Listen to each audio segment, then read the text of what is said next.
Good afternoon guys! So, panibagong araw, panibagong unboxing video na naman. So, wait lang. Check ko yung phone ko kasi later, mga around 6 PM, meron kaming, or baby shower ni Nessa, at kukuha lang siguro ako ng some clips at kung makikita naman ninyo. Ayun, meron akong trinay na silver cleaner since yung aking mga jewelries nga ay ang tagal ko siya na hindi nalinisan. So, going back, ang dami ko pang chika. So, rekta na tayo sa unboxing, guys. So, ito mga pinamili ko pala, what I mean, sa TikTok shop na to, nanggaling lang sa TikTok. Mga foods na i-review. Since na-upload ko na nga yung bakery vlog, mag-jump tayo into mukbang video. So, unahin na natin tong isang. Para sa unang item, silang ba ito? 1, 2, 3, 4, 5, 6, 7. 7 parcels. At ayan, yung isa dito guys, is yung aking tripod. Kasi bago na yung aking setup, makikita nyo kung anong nangyari. Update ko kayo sa mga susunod na video. So, para sa first item, etong, I think this is chocolate. Yeah, ano ko yung chocolate? Oh, wait lang. Check natin. Nakita ko to, habang nasa meeting ako, nagsuscroll ako sa TikTok, tapos nakita ko to yung chocolate na to. 85 pieces daw for only 200 plus pesos. Itong Mizu. Yan, itong Mizu. Yan siya, na chocolate. Yan, ito. Original Premium Truffle. So, bakit magkaparehas? Yeah, magkaparehas sila. Hindi ko alam kung bakit, pero siguro magkaparehas. Pero alam ko kasi isang flavor lang yung aking na-check out. Yun yung laman ng ating first parcel. Atin, ilagay ko muna sila here. Dito na lang. Yan, hilera natin. Next item. Ayan. For the next item, hindi na natin kailangan gumamit ng scissor, no? Kasi isang bukasan lang naman eh. Mga chocolates from Momom. Yan siya. Nakaka-happy. Disclaimer guys, hindi ko to uubusin ng ako lang ha. Kasi bibigyan ko rin si Isha since nag-back to school na nga siya. So, mababaon niya rin to for sure. Ayan. Grabe. At abangan nyo guys, kasi bago ko to i-distribute dito sa buong bahay, gagawa ko muna to ng separate na video kung saan i-taste test natin yung iba't ibang ito. Excited ako, ube flavor, tapos meron chocolate, hindi pala, chocolate oats na strawberry flavor. Lagay natin sila dito sa aking likuran. Unahin ko muna yung mga maliliit guys. So mukhang alam ko na kung anong parcel ito. I think ito yung parcel ko ng tripod para hindi na ako nahihirapan kasi itong tripod na maliit na ginagamit ko, minsan nahihirapan ako siyang i-angle gawa nga ng maliit lang siya. Hindi katulad netong ito from TNW. Grabe guys, sobrang trusted ko ang brand ng TNW kasi matibay, durable, tapos aesthetic. Ayan, ang kinuha ko is color black. So, open na natin. Trivia lang guys, hindi ako nag-keep ng mga boxes unless mga mamahalin yung binili kong mga items tulad ng aking MacBook, yung box na nandito pa yung aking phone. Ayan. Ang ganda ng packaging. Sobrang secured. Tapos, ayun, merong manual here. Tapos, ayun, at na yung kanyang, meron pa siyang kasamang Type-C na charger. Lagay na natin yan. Tapos, ang kagandaan dito guys, sobrang protected niya kasi meron siyang tripod na bag. Yun nga lang, magagamit ko lang to siguro dito lang, pang kwarto or kung, meron kaming out of town ni El soon. Wait lang, where's my phone? Kasi, meron ako mga meetings na kailangan pang tapusin bago ako pumunta dun sa baby shower ni Nessa. Shout out Mar, see you later. Ayun. Ito yung kanyang tripod. So, ayan. Ang bigat. Tapos, merong lock. Medyo struggle ako sa pagbubukas. Ayan. Yan siya. Tapos, ang taas ng range na ito. Pero, ayan, ang taas. Lagay ko na lang muna siya here. Tapos, sobrang stable niya. Perfect na perfect talaga kapag gagawa ako ng mga sit-down videos na kumakain. Ayan, ilagay ko muna. Ito, importante kasi itong kanyang bag. Oh, para naman sa ating next item. Ayan. Ito yung chocolate. Naka-ibang language kasi. Naka-ibang language kasi, kaya hindi ko siya mabasa. Pero ito, iba't ibang flavor. Merong blue, merong red, merong chocolate, and merong white. Yan. Mga iti-taste test natin yan na soon. Abangan nyo sa vlog. So, para naman dito, gagamit tayo ng scissor. Kasi yung mga nauna, hindi na. Kasi ang bilis lang niyang buksan. What is... Oh, okay. Ito naman yung from Mr. Squirrel. Na, ayan. From Mr. Squirrel. Wafer din to na may chocolate sa loob. So, abangan nyo. Kasi, ang binili ko ay... Yeah. 3 boxes. Pero, I think, pare-parehas lang yan ng flavor. Ayan. 3 box for ating mukbang ng mga chocolates. Yan, lagay ko sila dyan. Tapos, ito namang malaking box. What's this? Ba't sobrang laki nito? Oh, mukhang meron akong idea kung ano ito. Check natin. Oh my God. Wait lang. This is from Coco. Hindi to sponsored, guys. Talagang binili ko to ng aking personal money kasi gusto ko silang gawa ng review. At natatakam kasi ako ngayon kapag nanonood ako sa TikTok. Oh my God, ang dami. So, isa-isain natin yung laman netong box. Ayan, meron tayong from Coco, merong matcha oats, choco. Tapos, meron ding, ayan, energy bar. Lagay ko na lang muna sila dyan. Tapos, meron pang oat. Na choco rin yung kanyang flavor. Ang dami. Tapos, meron din akong, ayan, yung isang box na itong Blastic. Ayan. Tapos, meron din ito. Yung strawberry. At, itong Blasting din na bumili lang ako ng naka-separate. Actually, parehas lang ito. Itong pink na strawberry, tapos itong blue na chocolate. Parehas lang.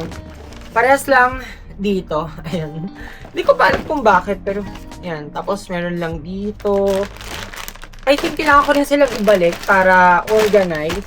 At, yeah, anytime soon, baka mag-shoot na rin ako ng mukbang ng mga sweets. At syempre, grabe guys, from 800 pala, 882 or 800 plus, 500 plus ko na lang siya na check out sa mismong live ng Daily Plus.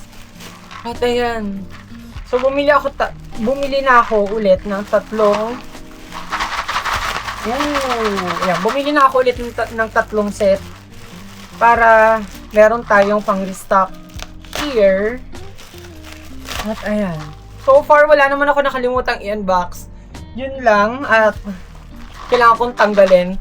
Sobrang bilib na bilib talaga ako sa packaging ng Daily Plus collagen. Tsaka Daily Plus Pearl White Tomato kasi individual siyang naka-bubble wrap. And it's 2, 4, 6, 8, 10, 12, 14, 15 pieces. Yeah, 15 pieces na naman ang mailalagay ko here. Pero, ayun. Balikan ko na lang kayo sa next clip.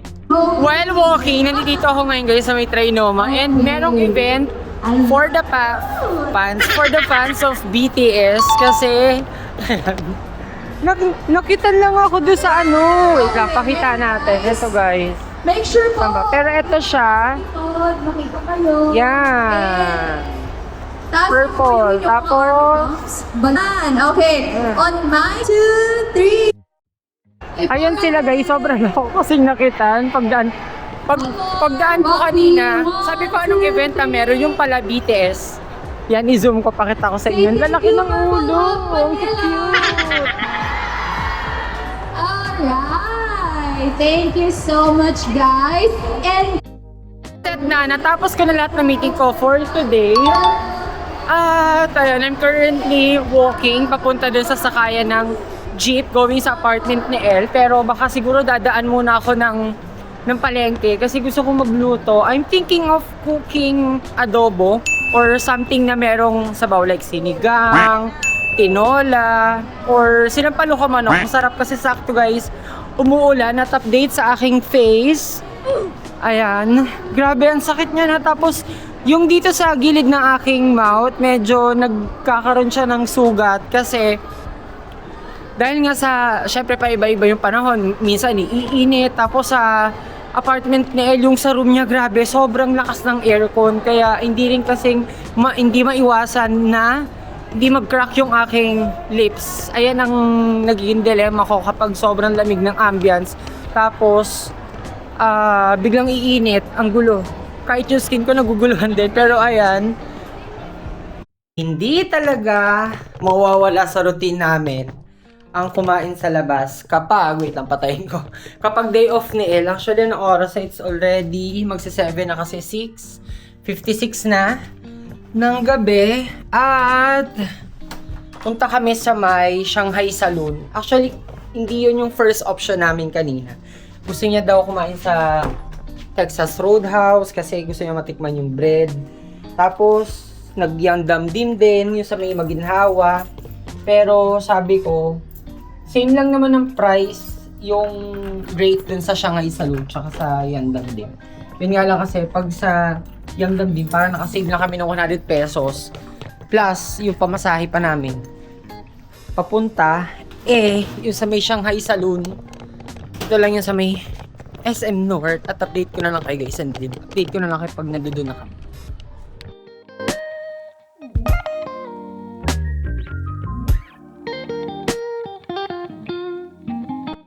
Okay guys, nandito na kami sa Shanghai. Pero ito, yun, pause nyo na lang.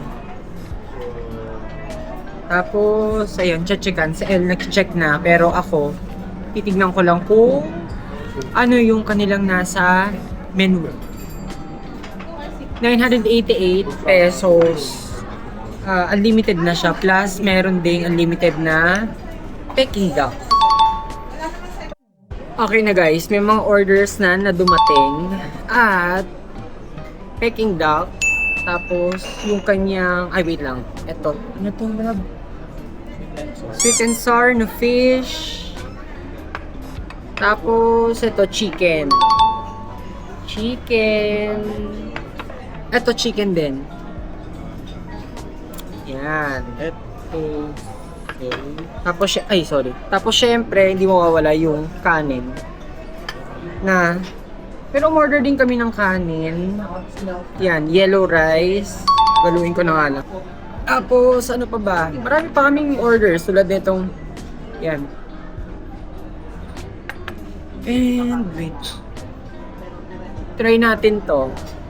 Ito daw kasi yung wrapper kung saan ibabalot yung ito, tikman natin. Ano ba ito? Peking. Balot natin. Tama, no? Ganito. Ayun, dumating na rin yung mga hakaw, yung chicken feet. Pero tikman muna natin to. Ito ang dilemma guys, kasi meron akong sugat dito sa gilid ng labi. Pero, laban.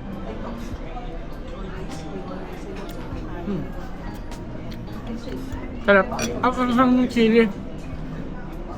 Pero ito, wait lang. Chicken feet. Tapos,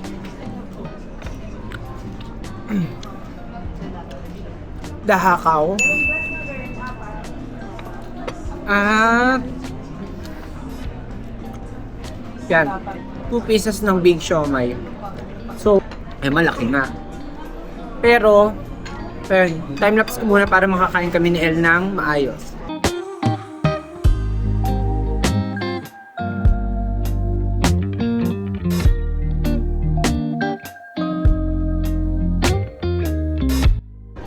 Ito yung meron din dun, di ba? Okay. Tinigil ko na yung time-lapse kasi mas gusto kong i-appreciate. Ano tawag dito lang? Prawn. Basta may shrimp na bread, tapos may sesame seeds. Ang sarap.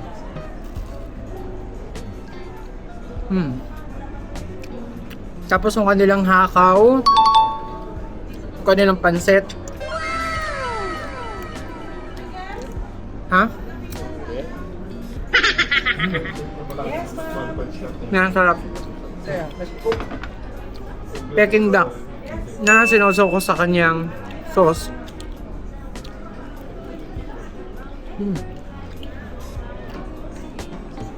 Itong siomai naman. Sausaw natin sa chili. Grabe, ang laki oh. Yung sweet and sour na pork, masarap. Yun nga lang kasi matamis eh. Hindi ako fan ng ulam na matamis. Tapos yung chicken,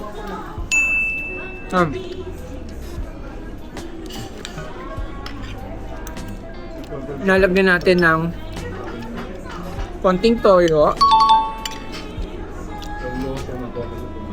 Sarap.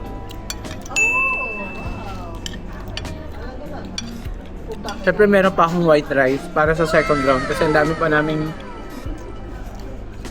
na-order dito eh.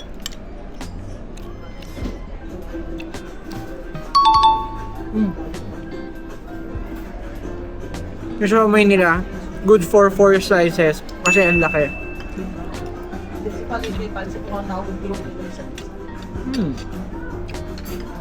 Mamaya na ako magsi-sweets. Ayun, pala yung water eh. Water.